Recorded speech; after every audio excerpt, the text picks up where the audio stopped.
Hi, welcome back to Mike's Diabetes World. Today we're going to take a look here, and after 10, current blood sugar is at 8, and I'm 3/4 calibrated, but still fairly good.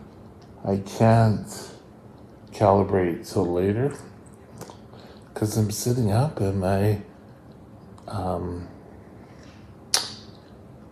glucometer's a little far away. Okay, I've had a couple of corrections this morning, so all in all, it's a pretty good morning. How do I take a look here? I've done a change, so I'm fully up on insulin, and I'm ready to go for the day. Current blood or time and range. Let's get out of here. Time and range. We're still aiming at 100%. Blood sugar is at 6.8, which is actually good. If I can keep this up, I think I'll be very happy. But this is a positive for me. Oh, I'm at 77%. I'll have to charge it later.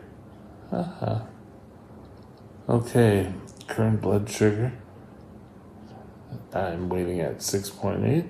It's gone up a bit from, I think, 6.6 earlier, but it's still within acceptable. Remember, if you get 70%, that's the minimum, but that's still an excellent job that you're able to get at. Okay. Today, I want to discuss something new. What could we possibly be discussing? Stay tuned, we'll be right back.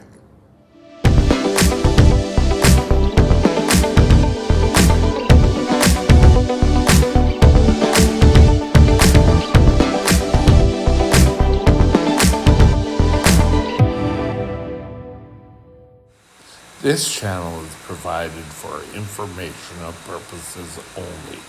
Contact your physician for any diagnostic or treatment plan. Okay, you've gone to your doctor. Your doctor's come up and said, well, I want to try this with you. And you're really not too enamored because you've had things change. And we're all in our comfort zones. We're getting what we think are good results, but your doctor seems to think that we can just get a little bit better results. So here, we're going to try something new. And a lot of times we sit there and go, I don't like this. And it's so much work. And we sit and we complain instead of taking a look, reviewing the data and seeing, is it actually working?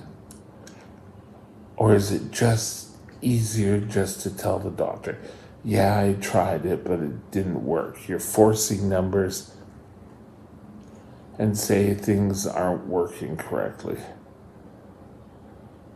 Well, you need to stop that. Treatments change, and there are new treatments all along. People will go so crazy, and even new types of insulin, they will, oh no, this isn't working, or this dose just isn't working. How are you going to progress keeping your diabetes in check if you just aren't opening up to new ideas and new ways of conducting yourself and getting things done and coming up with new treatments that will get you better results, and in turn you'll end up feeling better? why you don't have to be enjoying it, but you have to give it, you have to give it the old college try. You have to get out there and do the best you can with whatever the new procedure is. When I switched over from my old pump to my new pump here, it was, oh, I don't like it. Oh, I have to type in a correction. I had to get used to the pump doing all the work. And it took me a few weeks, but then you get into where it's habit forming. And they ideally say something takes, I've heard 4 weeks and I've heard 6 weeks for you to start showing a habit. So you've got to give it a try. Now people say, yeah, but it's my body. I'm happy with the way my treatment has been going. If you have been so happy with your treatment, you might as well have kept diabetes treatment back in the dark ages. You need to come up with new technology in order to get the best results, period. Not to second guess and not to say, well, my doctor doesn't know what he's talking about. I was so much happier. This little mind starts playing tricks on you. Just go into it with a positive attitude. Learn what you need to do to be successful. If the data shows after 4 to 6 weeks that things aren't working out correctly, your doctor may put it down. The only problem is if we find type of insulin or procedure doesn't work, it's, see, I told you it doesn't work. Well, I've said it before and I'll say it again. People with diabetes can't be pigeonholed. You can't constantly be forced into certain forms of treatment. What might work for you may not work for someone else. So we have to be constant and we have to be vigilant in trying new things and following the procedures. It is going to be a learning curve, and I think that's what most people don't like when trying new diabetes treatment. They don't like that learning curve. Just think how you were when you learned that you had diabetes or your son or your daughter had diabetes. There was so much to learn and you grasped that. So it's time that we come to grasp new visions and new ways of treatment so that you can actually feel better and you can live a long and productive life.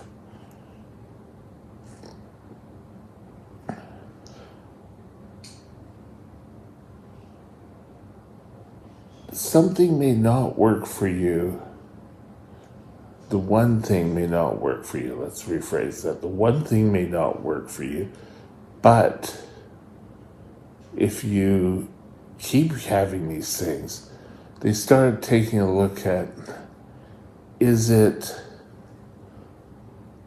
the treatments or is it the diabetic? And we don't want to be second guessed. I think that's one of the worst things I've ever had to do, was having it when your medical team second guess, are you actually doing something? And there's a lot of times we learn and how to cheat the system. Oh, there's a hack we can do. You don't have to change your pump site. Here, this is what you do. I'm sure somewhere on the web you could find ways of cheating yourself and giving yourself more insulin, less insulin, and what's going to cause you is to get sick. Maybe not right away, but one day down the road, everything's going fine. You could be in a car accident, you could pass out, you could be having too high blood sugars, you could go into DKA. It's not going to work the best. And in doing so, you need to have people who are there to second guess you. We don't like it. Oh, they don't trust us. There are times when your results just aren't indicating, and it may be you misunderstood the directions. So don't be the person that would always be, well, why are you asking me to do it again? I just told you I'm doing it. I've been through the training. Well, you may have been through the training, but did you take away the main part of the session? And is that why you're not getting the results that you actually are wanting and that your doctor is wanting? Believe it or not, you are the key to whether things work or not. And thinking back to when I was diagnosed with Toronto, which is now referred to as regular insulin. And there was Toronto, and then there was an insulin called Lente. Lente isn't even out there anymore for human use. It can be found in veterinary clinics for animals and such. So I'd be going way, way back to giving shots every 4 hours to keep my blood sugar down. That meant waking up and doing a blood sugar. And I'm sure there were people that when NPH, the first longer acting insulin, came available, were saying, no, I'd rather stick with the shots every 4 hours, because that proved that it worked for you. And people a lot of times do not like change. Be open to change. Listen to what your doctor has said and what you need to do. Don't second guess yourself. Don't play with the numbers to make it look like the new procedure or treatment isn't working.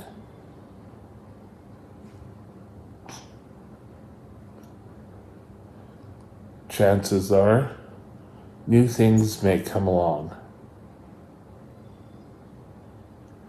Always look and be open with your doctor. If you have concerns, list your concerns with your doctor. Who knows, you may come up with a better solution. And again, not all treatments work with all diabetics. The only treatment that really seems to work with type 1 diabetes is insulin. But how it's delivered, how often it's delivered, how much is delivered, changes. Food. Back when I was first diagnosed, I was on the exchange program. Then they moved to choices and we had a color-coded chart. I still kind of like choices. You can see it on a chart. Now it's counting carbs. I can count carbs, but you have to be open to counting your carbs. Don't be so negative about new and exciting changes that are coming. You need to be alert. You need to be open to change. Who knows, you could become really comfortable with this new and exciting way. And just remember, everything has a learning curve. You're not just going to be the superstar right away. And with that, have a super day, and we'll talk again soon. Bye now.